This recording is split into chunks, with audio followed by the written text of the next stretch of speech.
ਕਿੰਨੇ ਨਿਕਲਣੇ ਆ ਭਾਜੀ 5 ਬਸ ਹਾਂ ਬਸ ਦੋ ਦੇ ਬਾਬਾ ਚਿੱਟੇ ਨੇ ਮਾਸ਼ਾਅੱਲਾ ਸੋਹਣੇ ਇੱਕ ਫੇਰ ਬਣਾਉਣ ਇੱਕ ਫੇਰ ਬਣਾਉਣ ਹਾਂ ਇੱਕ ਚਿੱਟਾ ਕਾਲਾ ਯਾਨੀ ਕਿ ਸਹੀ ਮਲਟੀ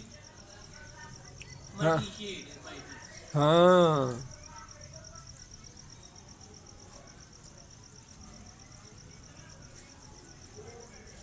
ਇਹ ਹੁਣ ਵਧਣੀ ਨਹੀਂ ਇਨਸ਼ਾਅੱਲਾ ਇਹ ਮਾਸ਼ਾਅੱਲਾ ਬੜੀ ਪੈਦਾਵਾਰ ਹੈ ਲੇਕਿਨ ਇਹ ਕਿ ਸਰੂੰਗਾ ਦਾ ਧਿਆਨ ਰੱਖਿਓ ਹੈ ਇਹ ਸਰੂੰਗਾ ਬੜੀਆਂ ਬੜੀਆਂ ਕੱਢਦੇ ਜਿਵੇਂ ਨਾ ਗੱਡੀ ਦੇ ਟਾਇਰ ਥੱਲੇ ਗਏ ਸਾਡੇ ਕੋਲ ਇਸ ਜਗ੍ਹਾ ਤੇ 300 ਤੇ ਹੀ ਕਿੰਨੇ 300 ਤੇ ਕਿੱਥੇ ਰੱਖੇ ਸੀ ਇੱਥੇ ਪਹਿਲਾਂ ਰੱਖੇ ਤੇ ਫਿਰ ਕਿੱਥੇ ਕੀਤੇ ਇਹ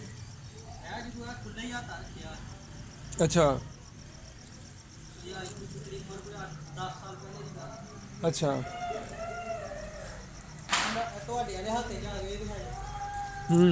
ਉਦੋਂ ਨੀਵੇਂ ਹੁੰਦੇ ਹਨ ਨਾ ਦੋਵੇਂ ਪਲਾਟ ਹੂੰ